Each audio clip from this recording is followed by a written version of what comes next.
at a potential loophole that could allow this to happen.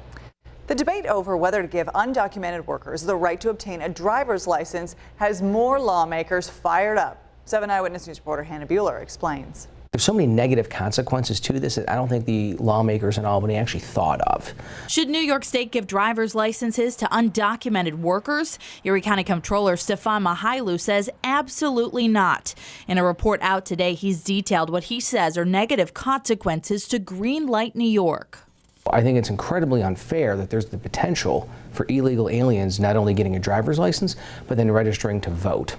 The Greenlight New York bill, which is now under review in the state assembly, would allow undocumented workers to get a state driver's license regardless of their immigration status. If it passes, Mychajliw says taxpayers would end up paying more, in part because workers would be needed at DMVs countywide, including translators and clerks to handle the increase in foot traffic. They're illegal aliens. They're here illegally, period. And we should report those individuals to federal law enforcement or work with them to say become a U.S. citizen the right way. But supporters of the bill disagree. Megan Maloney Del Salvador is with the New York Immigration Coalition.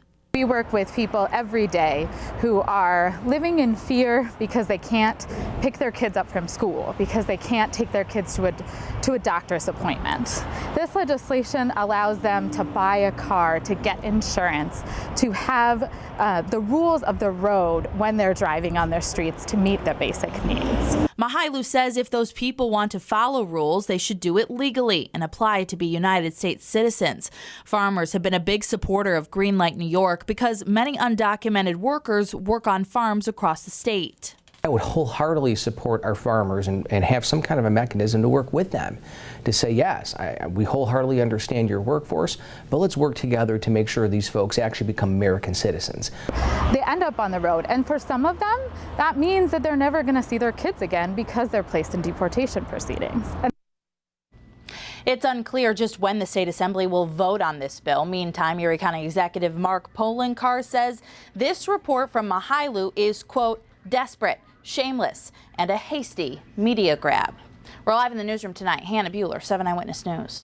The Buffalo Niagara Airport is getting a big boost. The federal government giving the airport $1.5 million. That money is going to be used to buy new snow and ice removal equipment. It'll also pay for a runway study. New 3D cameras could make the airport security line a little faster and easier. Those scanners let you leave laptops and liquids in your carry-on. That means not having to yank them out and put them in their own baskets, which of course can really slow things down. Heathrow Airport in London testing those scanners. If all goes well, they could expand to airports across the world. Straight ahead here on 7 Eyewitness News at 5 tonight, micro apartments. A big deal here in Buffalo. We'll show you. Plus, all new at 5:30. You drive by it every time you visit the mighty cataract. So what's next for One Niagara? We have the answer. And we have plenty of sunshine out here right now, but what about the weekend? We're going to take a close-up look in just a bit. And in just 3 minutes, in the market for a new home, don't miss this scam that can dupe even the most savvy renters. But first, we take another moment to remember D-Day.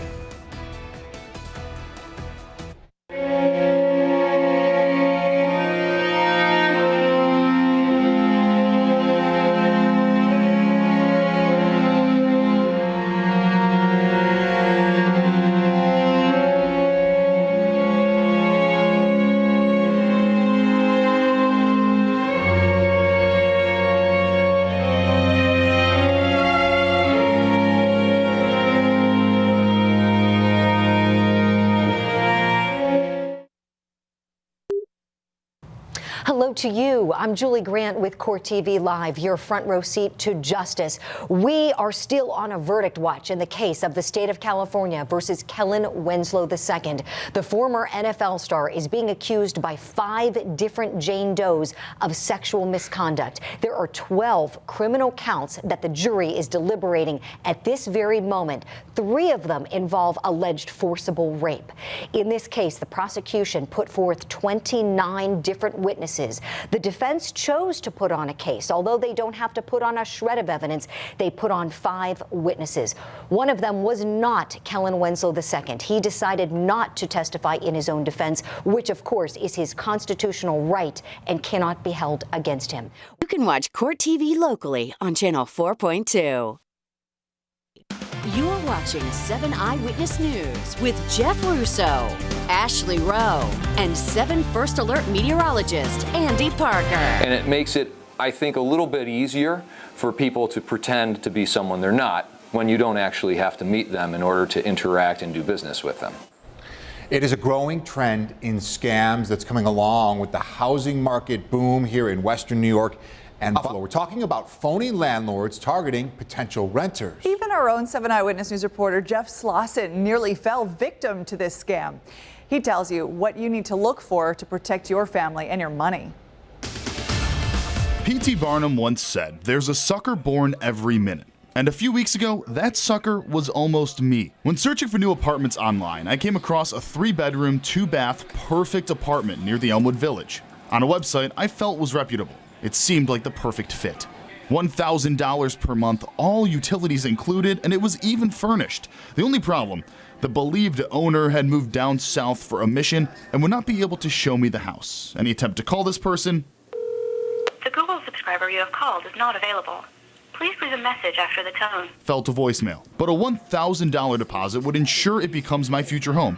A home that was also being listed on Zillow to be sold. Slowly beginning to feel suspicious, with help from 7 Eyewitness News colleagues, we reached out to the real estate agent in charge of the home, and lo and behold, never has the space been up for rent. The ad was a complete and total scam. It's something that is actually rather common, with real estate agents seeing this constantly. It's typically a copy and paste scam where they grab their material from us and paste it under a false username. Christopher Mecker is a licensed real estate broker at Buffalo City Living.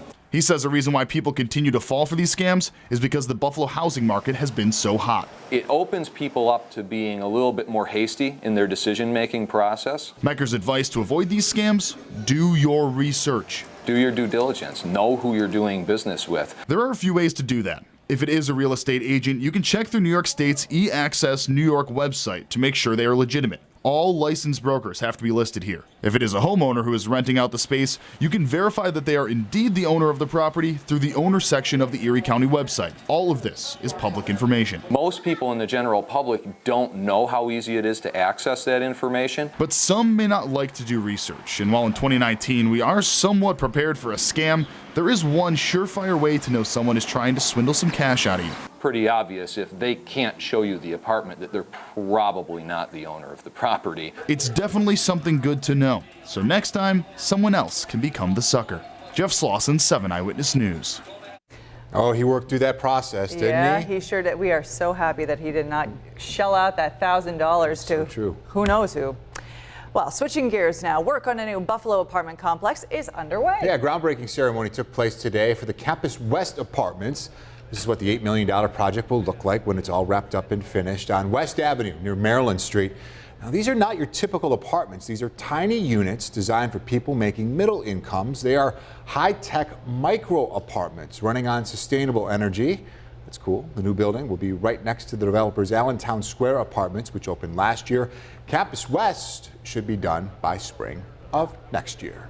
A light breeze out there, but not too bad. It's just enough to get the flag flying. Mike Randall joins us now in studio. Yeah, it's a pretty nice night out there, considering the way things started out. We'll talk about that in a second. Take a look at just how nice it is at this hour. We have 73 degrees, winds are west at about 3 miles an hour, and sunset will be at 8:51 this evening. Let's go back this morning with all that fog. It took forever for it to burn off, and finally things started to clear out, and then we ended up with that sunshine out there. And guess what? We're going to hang on to that sunshine right through the weekend, and that is not a scam, let me tell you. So 73 was the high. Our normal is 73, so we're right on the money there, and our low today was 57, our normal low 55, so we are exactly where we should be this time of year. And 90, our record high set in 1955. No 90s in store for the weekend, but we could hit those 80s, and they're going to feel pretty good after pretty soggy conditions for us. As you head out the door tonight, Things are dropping down into the 50s overnight, but we still have plenty of evening sunshine out there, and winds not too bad at all, just a nice light breeze at about 4 to 5 miles per hour. Allentown Art Festival already this weekend. Saturday's forecast for the Allentown Art Festival: sunshine, warmer. What? Is that true? Could it possibly be? Yes, 80 degrees will be the high, and winds east at about 6 to 11 miles an hour. And let me tell you this, Sunday is going to be just as nice and maybe even a little bit warmer. So that is perfect weather for the Allentown Art Festival. In fact, last year, I believe we had a little titch of rain for the Allentown weekend. Here's what it looks like through the northeast right now. Lots of high pressure building in. We have this area of precip to the south of us, but that stays out of the picture for us, and that high pressure will really be dominating our weather situation as we move through tomorrow and into the weekend. Our next chance for rain, not until late Sunday, possibly Monday morning is when we'll be dealing with our next bit of possible severe weather, some rain showers, and maybe even some thunderstorms on Monday. But before we get there, it just gets better and better. We're at 72 still at Batavia, 69 in Wellsville, 73 at Bradford. That Lake Erie temperature now up to 56 degrees. And as we move through the night, hour by hour, here's what it looks like. Things continue to clear out. We should end up mainly clear. We could pick up a little bit of valley fog overnight tonight. Still plenty of low-level moisture around down on the ground across the western New York area. So that is potential anyway. Our forecast then for tonight, we drop down to about 52 degrees, mainly clear, comfy overnight. That possible valley fog, but the wind should be calm overnight. And tomorrow's high back up to mid-70s across the western New York area, mostly sunny and warmer. And that 7-day forecast looks like this.